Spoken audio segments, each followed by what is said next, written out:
दोस्तों अगर फिर से स्वागत है आपको अपने YouTube channel HP knowledge for you में। आज की इस वीडियो में हम आपको प्री बीएड और डीएलएड इंट्रेंस एग्जाम 2024 के एग्जाम में आने वाले टॉप इंपॉर्टेंट क्वेश्चनों के आंसर के बारे में बताने जा रहे हैं, जहां पर हम आपको शिक्षण अभिरुचि से संबंधित टॉप 15 इंपॉर्टेंट क्वेश्चनों के आंसर के बारे में बताएंगे। एंड अगर आप भी प्री बीएड और डीएलएड इंट्रेंस एग्जाम 2024 की तैयारी कर रहे हैं तो आज का यह वीडियो आपके लिए हेल्पफुल होने वाला है, क्योंकि आज की इस वीडियो में हम आपको वही इंपॉर्टेंट क्वेश्चनों के आंसर के बारे में बताएंगे जिसे बार बार एग्जाम में पूछा जा चुका है। तो आगे बढ़ने से पहले आपसे एक रिक्वेस्ट है, अगर आप हमारे चैनल में पहली बार विजिट किए हैं तो चैनल को सब्सक्राइब करके बेल आइकन पर प्रेस करना ना भूलें। तो चलिए बिना टाइम वेस्ट किए आज की इस वीडियो को स्टार्ट करते हैं। तो यहाँ पर आपको फर्स्ट क्वेश्चन में देखने को मिलेगा, यदि एक छात्र प्रतिदिन विलंब से विद्यालय आता है तो उपयुक्त होगा। यहाँ पर आपको ऑप्शन ए में देखने को मिलेगा, प्रधानाचार्य से यहाँ पर उसकी शिकायत करना चाहिए, या फिर उसे कक्षा से निष्कासित कर दिया जाए, या छात्रों के सामने उसे दंडित किया जाए, या है उसके कारणों का पता लगाया जाए। यानी कि दोस्तों, जब एक स्कूल में कोई छात्र प्रतिदिन विलंब से स्कूल आता है तो उसको सॉल्व करने के लिए आपको क्या करना चाहिए। यहाँ पर आपको 4 विकल्प दिया गया है, जिनमें से आपको सही आंसर को फाइंड करना है। तो यहाँ पर आपको 4 ऑप्शन देखने को मिलेगा और इनमें से आपको करेक्ट आंसर को फाइंड करना है। तो उसका यहाँ पर फर्स्ट में देखने को मिलेगा कि यहाँ पर जो छात्र होगा उसको प्रधानाचार्य से उसकी शिकायत करना चाहिए, या फिर उसे कक्षा से निष्कासित कर देना चाहिए, या छात्रों के सामने उसे दंडित किया जाना चाहिए, या फिर आपको लास्ट ऑप्शन में देखने को मिलेगा उसके कारणों का पता लगाना चाहिए। तो दोस्तों इसका राइट आंसर हो जाएगा वो है ऑप्शन नंबर डी, उसके कारणों का पता लगाना चाहिए। यानी कि जब कोई छात्र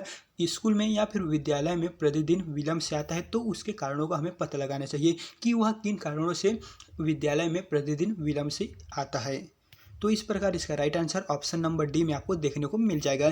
जिसके पश्चात अब हम बढ़ते हैं सेकंड नंबर के क्वेश्चन की ओर, जहां पर आपको देखने को मिलेगा, एक शिक्षक की दृष्टि से विद्यालय में छात्र संघ संगठन के बारे में आपकी धारणा है। ऑप्शन ए में है छात्रों में नेतृत्व की भावना का विकास होता है।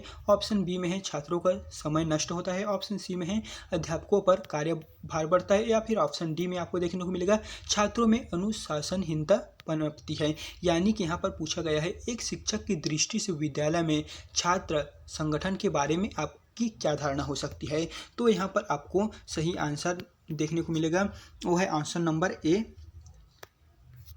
छात्रों में नेतृत्व की भावना का विकास होता है। यानी कि एक शिक्षक की दृष्टि से यहाँ पर विद्यालय में छात्र संगठन के बारे में यहाँ पर आपकी जो धारणा है तो इसके बारे में आपको यहाँ पर ऑप्शन नंबर ए में देखने को मिल जाएगा। यानी कि छात्रों में नेतृत्व की भावना का विकास होता है।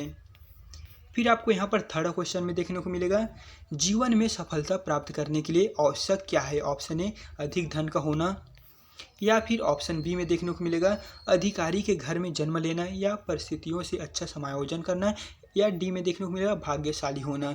तो दोस्तों यहाँ पर पूछा गया है, जीवन में सफलता प्राप्त करने के लिए या फिर सफलता यहाँ पर प्राप्त करने के लिए आपके पास क्या होना आवश्यक है। तो इस प्रकार इसका राइट आंसर हो जाएगा ऑप्शन नंबर सी।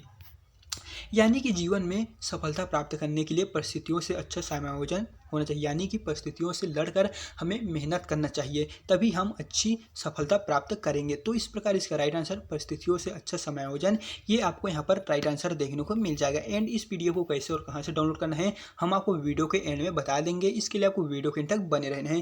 फिर आपको यहाँ पर फोर्थ क्वेश्चन में देखने को मिलेगा, आप कक्षा में धीरे धीरे सीखने वाले छात्र के लिए क्या करेंगे। यानी कि जो स्टूडेंट कक्षा में आता तो है, पढ़ता भी है, लेकिन वो धीरे धीरे सीखता है, तो उसके लिए आप क्या उपाय करेंगे। ऑप्शन ए में आपको देखने को मिलेगा उसका कारण जानकर उपचारात्मक विधि अपनाएंगे, या अन्य छात्रों की अपेक्षा अधिक गृह कार्य देंगे, या उसको पारितोषिक प्राप्त करने को प्रोत्साहित करेंगे, या ऑप्शन डी में आपको देखने को मिलेगा उसका व्यक्तित्व शिक्षण करेंगे। यानी कि जो छात्र धीरे धीरे सीखता है, इस यानी कि उसके मानसिक क्षमता कम है, वो धीरे धीरे लर्न करता है, तो उसके लिए आप क्या करेंगे। तो उसका राइट आंसर हो जाएगा ऑप्शन नंबर ए, उसका कारण जानकर उपचारात्मक विधि अपनाएंगे। यानी कि जो स्टूडेंट धीरे धीरे सीखता है तो उसके हम कारण को जानेंगे और उसके कारण जान हम उसे उपचारात्मक विधि देंगे। तो इस प्रकार इसका हम उसके जो प्रश्न होंगे उसे हम सॉल्व कर पाएंगे। यानी कि जो धीरे धीरे बच्चा सीखता है तो उसे हम यहाँ पर उपचारात्मक विधि से अच्छा सिखा पाएंगे। फिर है नेक्स्ट क्वेश्चन, जहाँ पर आपको देखने को मिलेगा, यदि एक कक्षा में कोई छात्र भयवश प्रश्न का उत्तर जानते हुए भी ठीक प्रकार से नहीं दे पाता है तो आप उसे क्या करेंगे। यानी कि एक स्टूडेंट है, जब टीचर कक्षा में सवाल पूछता है और स्टूडेंट उसे जानते हुए भी बहुत सारे लोगों के सामने डर जाता है, लेकिन वह अपने उत्तर को टीचर के सामने बोल नहीं पाता है, तो आप उसे बुलवाने के लिए किस प्रकार से उसे उत्साहित करेंगे या फिर आप क्या करेंगे। तो उसका आंसर आपको यहाँ पर, यानी कि उसके 4 टॉपिक दिए गए हैं और उसके सही आंसर को आपको यहाँ पर बताना है। तो आप उसके बारे में जो करेंगे वो ऑप्शन ए में है, दूसरे छात्र से पूछ लेंगे, या फिर आपको आंसर नंबर यानी कि सेकंड में देखने को मिलेगा, उत्तर देने के लिए उसे बार बार कहेंगे। ऑप्शन सी में है भय के मूल कारणों को जानेंगे, या ऑप्शन डी में है स्वयं उत्तर बता देंगे। तो इसका राइट आंसर हो जाएगा ऑप्शन नंबर सी, भय के मूल कारण को जानेंगे। यानी कि जो छात्र टीचर के सामने बोलने से हिचकाता है या फिर क्लास में बहुत सारे बच्चों के सामने बोल नहीं पाता है, तो हम उसके भय के मूल कारणों को जानेंगे और जानने के पश्चात ही वह बच्चा बोलने के लिए उत्साहित होंगे और उसे हम बोलने के लिए यहाँ पर कर पाएंगे।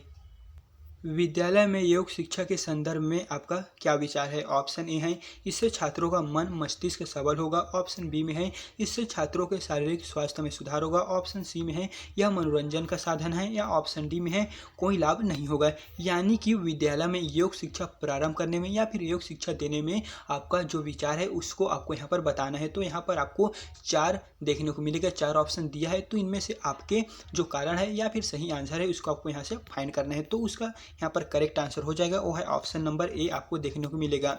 यानी कि विद्यालय में योग शिक्षा के संदर्भ में आपका जो विचार है वो इससे छात्रों का मन मस्तिष्क सबल होता है, यानी कि मन मस्तिष्क का विकास होता है। इस प्रकार इसका राइट आंसर है ऑप्शन नंबर ए में आपको देखने को मिलेगा। फिर आपको यहाँ पर 7 नंबर के क्वेश्चन में देखने को मिलेगा, बहरों के लिए शिक्षा व्यवस्था क्षेत्र में किसका नाम उल्लेखनीय है। ऑप्शन ए है हेलन केलर, ऑप्शन बी है विलियम जोन्स, ऑप्शन सी है एनी बेसेंट, या ऑप्शन डी में आपको देखने को मिलेगा मेरिया मोंटेसरी। तो इस प्रकार इसका जो राइट आंसर होगा, यानी कि बहरों के लिए शिक्षा व्यवस्था क्षेत्र में किसका नाम उल्लेखनीय, यानी कि बहरों के लिए शिक्षा व्यवस्था का लाभ किसके द्वारा यहाँ पर उल्लेख किया गया है। तो इस प्रकार इसका राइट आंसर आपको देखने को मिलेगा ऑप्शन ए हेलन केलर द्वारा बहरों के लिए शिक्षा व्यवस्था यहाँ पर हेलन केलर द्वारा उल्लेखनीय है। अंधे बच्चों को पढ़ाने वाले अध्यापकों की ट्रेनिंग देने वाला स्कूल कहाँ है। यानी कि जो अंधे बच्चे होते हैं तो उनको पढ़ाने के लिए टीचर की आवश्यकता होती ही है, तो उन टीचरों को कहाँ से ट्रेनिंग दिया जाता है, यानी कि कौन से स्कूल से दिया जाता है। ऑप्शन ए में है भोपाल से, या ऑप्शन बी है देहरादून, ऑप्शन सी है भुवनेश्वर, ऑप्शन डी में है चंडीगढ़। तो इस प्रकार इसका राइट आंसर आपको देखने को मिलेगा वो है ऑप्शन नंबर बी, यानी कि अंधे बच्चों को पढ़ाने वाले अध्यापकों की ट्रेनिंग देहरादून में दिया जाता है। फिर नेक्स्ट क्वेश्चन में आपको देखने को मिलेगा, शिक्षा संस्कृति का परिरक्षण ही नहीं करती वरन उसको, ऑप्शन ए है आध्यात्मिक भी बनाती है, समृद्ध भी बनाती है, परिभाषित भी करती है, या लोकरंजक भी बनाती है। तो इसका राइट आंसर हो जाएगा ऑप्शन नंबर यहाँ पर बी, समृद्ध बनाती है। शिक्षा संस्कृति का परिरक्षण ही नहीं बल्कि समृद्ध भी बनाती है।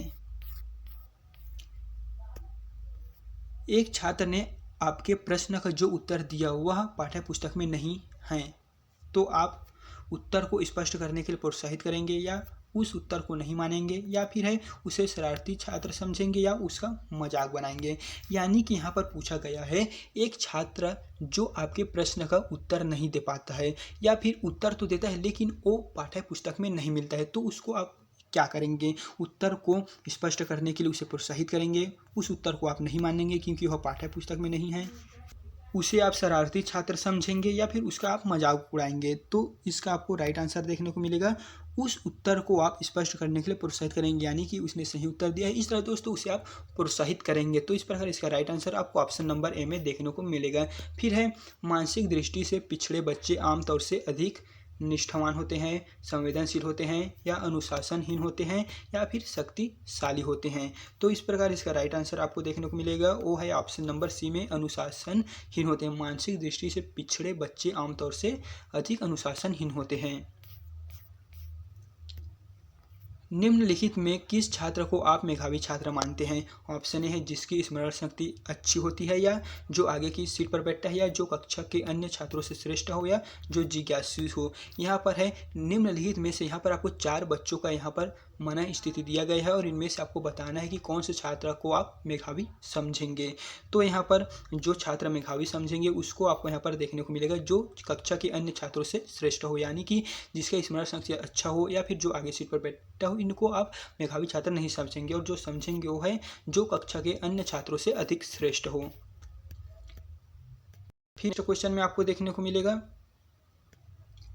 विशिष्ट शिक्षा का संबंध किससे है। ऑप्शन ए मेधावी छात्रों की शिक्षा के कार्यक्रम से, ऑप्शन बी प्रौढ़ों की शिक्षा के कार्यक्रम से, ऑप्शन सी है विकलांगों की शिक्षा के कार्यक्रम से, या फिर ऑप्शन डी है बी तथा सी दोनों से। तो इसका राइट आंसर है ऑप्शन नंबर डी, बी तथा सी दोनों से, यानी कि प्रौढ़ों की शिक्षा के कार्यक्रम से और विकलांगों की शिक्षा के कार्यक्रम से जो विशिष्ट शिक्षा का संबंध है वो इन दोनों से है। तो इस प्रकार इसका right answer option number B और सी दोनों, यानी कि ऑप्शन नंबर डी हो जाएगा।